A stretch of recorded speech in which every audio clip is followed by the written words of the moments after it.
आमदार और जो इस विजय समारोह कार्यक्रम जिनके नेतृत्व में यह संपन्न हो रहा है, वो अबू आजमी जी को मैं आमंत्रित करता हूँ।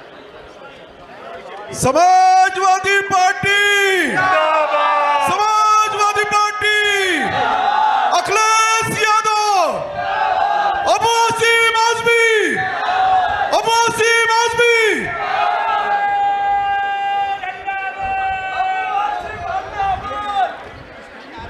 मोहतरम आदरणीय धर्मेंद्र यादव साहब, आदरणीय अवधेश प्रसाद जी, अब मैं सबके नाम तो लेना चाहता हूँ क्योंकि सबका बहुत बड़ा एहसान भी मेरे ऊपर हो गया है, लेकिन सबके नाम लूँगा तो बहुत समय लगेगा।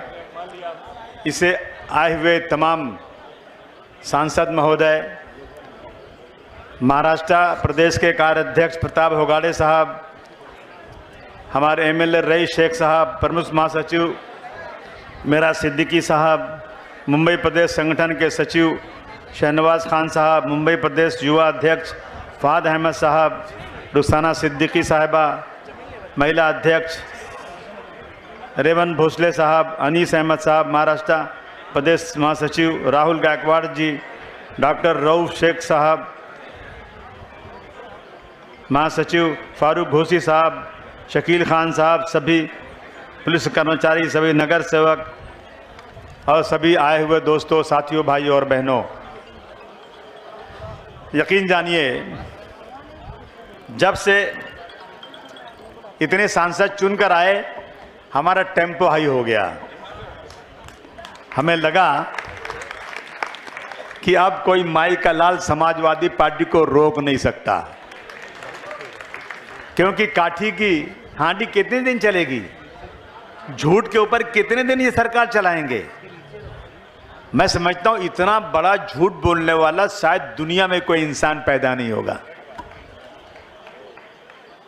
तो उसी दिन से मेरी नीयत थी कि मैं किसी तरह से इतने सांसद को बुलाऊं, लेकिन मुझे लगा यार अखिलेश भाई बोलेंगे यार तुम इतने दिन से काम करते हो, पार्टी तो बढ़ा ही नहीं पा रहे हो, और इतने इतने एमपी को बुला रहे हो, सांसद को बुला रहे हो तुम। मैंने बोला सर मैं कोशिश तो कर रहा हूं। मैं बड़ा आभारी हूं अखिलेश भाई का। उन्होंने मुझे कहा जाओ अबू आसिम, मैं सारे सांसद को भेजूंगा। तालियां बजाओ अखिलेश भाई के लिए आप लोग।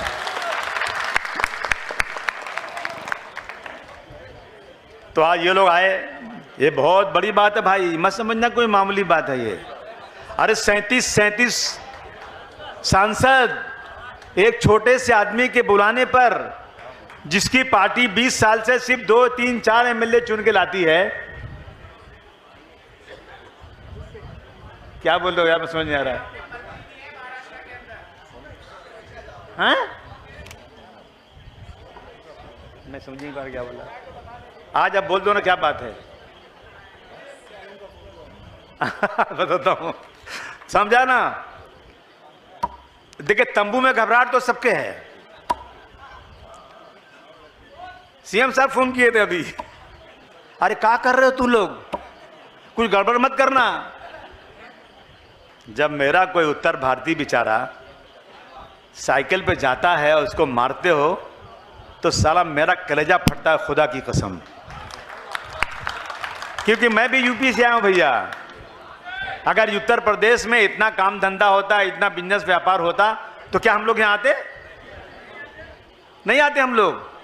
हमारे यूपी के लोगों ने मुंबई में इतना काम किया कि कोई काम कर ही नहीं सकता।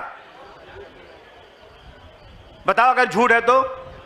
गांव में हम लोगों के पास 3-3, 4 कमरे का घर है, और यहां एक नौजवान बच्चा बेचारा अपनी शादी करके बीवी को छोड़कर आता है और एक ऐसे कमरे में रहता है जहां हम गांव में बकरी और मुर्गी भी नहीं पालते।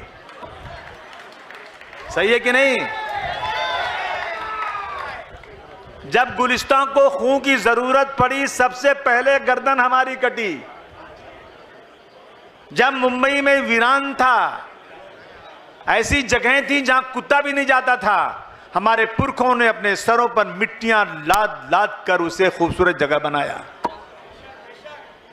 जब गुलिस्तान को खून की जरूरत पड़ी तो जब गुलिस्तां को खून की जरूरत थी सबसे पहले गर्दन हमारी कटी। अब ये कुछ कुत्ते कहते हैं ये हमारा चमन है तुम्हारा नहीं। देखो भैया, टकराना मत उत्तर भारतीय से, समझ लेना अच्छी तरह से। जब तक प्यास से रहे नहीं तो उठाकर पटक देंगे, बत्तीसी बाहर आ जाएगी, समझ लेना अच्छी तरह से। मैं नेताजी को क्यों मानता हूं? नेताजी ने मुझे नहीं बुलाया था, मैंने नेताजी को बुलाया था।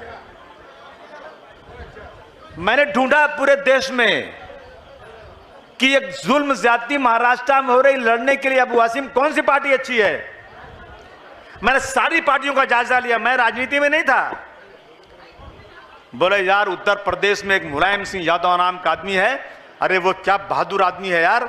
दबी कुचली मुसलमानों को भी जब उनकी सरकार आती है ना तो भी सीना तान के चलते हैं कि कोई माई का लाल मेरा कुछ बिगाड़ नहीं सकता। जब मैं सुना ना तो मैं बोला मुलायम सिंह यादव जी से मिलना पड़ेगा। मैंने ढूंढा उनको कि सर आपकी पार्टी, मैंने फोन पे बात किया कि आपकी पार्टी महाराष्ट्र में क्यों नहीं लड़ती।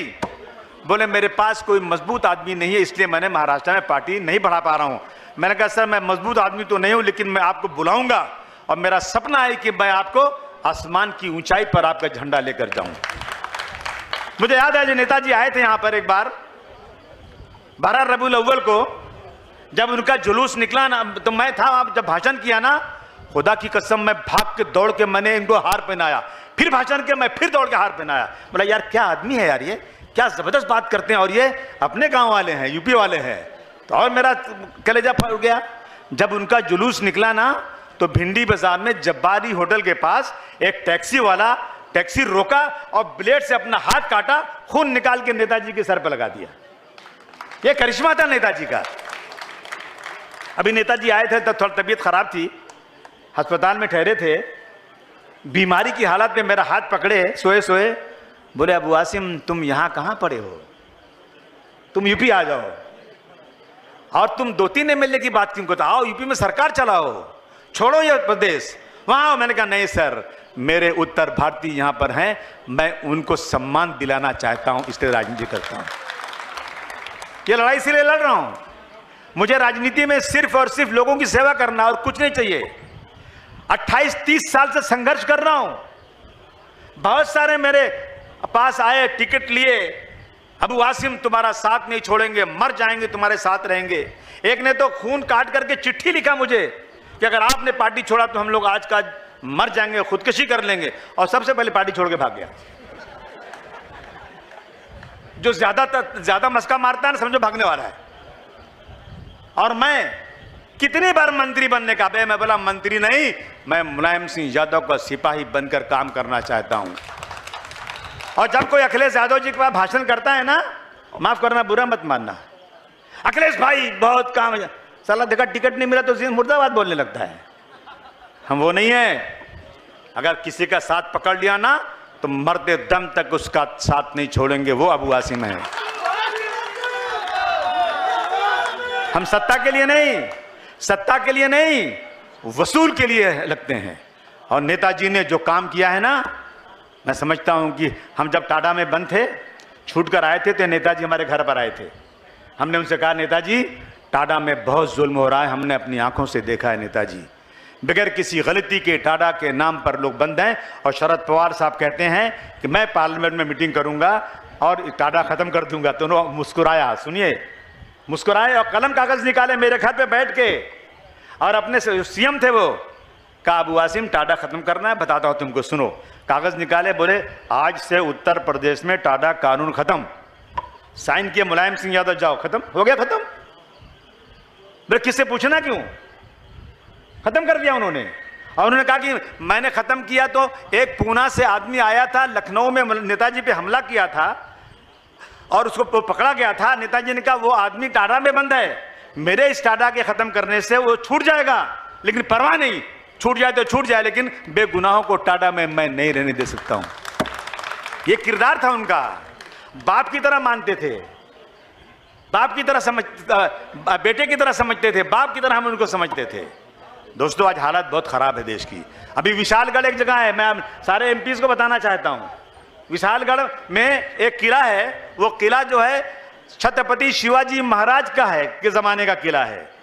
वहां पर लोगों ने कुछ इल्लीगल घर बना लिए होंगे। वहां पे एक वो है दरगाह है, इल्लीगल तो बहुत बना हुआ है, कहां नहीं बना हुआ है। इल्लीगल क्यों बनाते हैं लोग? गरीबी की वजह से। जब लोगों के पास रहने की जगह नहीं है, सरकार की तरफ से कुछ मिलता नहीं है, जहां 80 करोड़ लोगों को राशन दिया जाता हो, अगर 80 करोड़ लोगों को राशन नहीं दिया जाएगा तो मर जाएंगे। वो घर कहां से बनाएंगे बेचारे? उनके इल्लीगल घरों को तोड़ने की बात। और कुछ ये जो है सांप्रदायिक लोग, कट्टरपंथी लोग, मैं उनको हिंदू नहीं कहूंगा। हिंदू अगर सच्चा होगा ना तो कभी ऐसा काम नहीं कर सकता। वो सांप्रदायिक लोगों ने जाकर 3000 लोग गए तोड़ने के लिए। अरे भाई, अगर कोई चीज इलीगल है तो पुलिस जाएगी, गवर्नमेंट भेजेगी, म्युनिसिपैलिटी जाएगी, और कोई जाएगा, गवर्नमेंट का महकमा। ये लोग कैसे जा सकते हैं? पुलिस ने बच बचाव किया, वहां मारा उन लोगों को और पूरी मस्जिद को मिस्मार कर दिया। पूरी मस्जिद दिख रही है वीडियो पे, तोड़ी गई। आप सब लोग पार्लियामेंट में उठाइए इसको। ये नहीं चलेगा देश के अंदर। ये क्या है? जब 1947 में ये देश आजाद हुआ था, उस वक्त मुसलमानों के पास चांद था पाकिस्तान जाने का।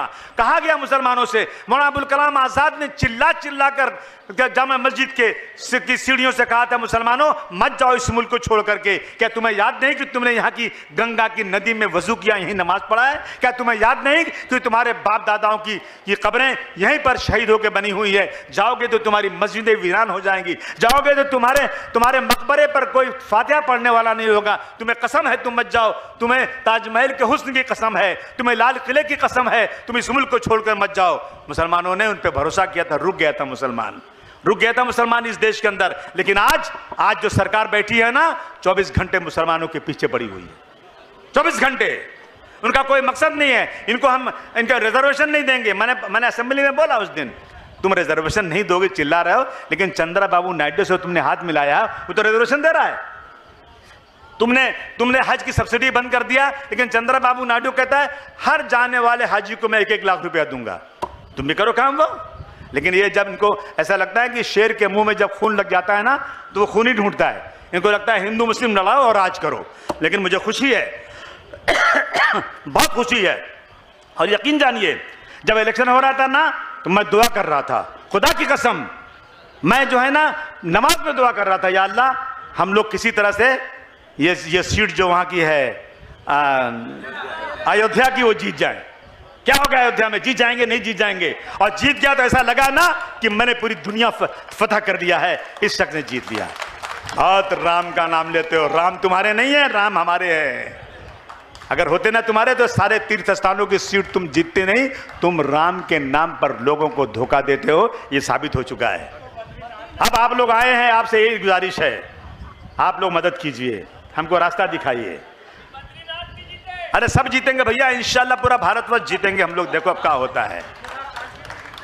लेकिन ये जो मनैया यहाँ के हमको वोटवा देते नहीं सब यार, वोट दोगे कि नहीं दोगे भैया हमारे को? अरे तुम ही लोग तो हो जो उत्तर प्रदेश में समाजवादी पार्टी को जिताते हो। अरे मेरे साथ रहो ना, कोई माई का लाल तुम्हारा बाल बांका नहीं कर सकता बंबई के अंदर। अच्छा तुम सही बताओ, तुम लोग सही बोलो, मैं बिल्कुल नाराज नहीं होऊंगा।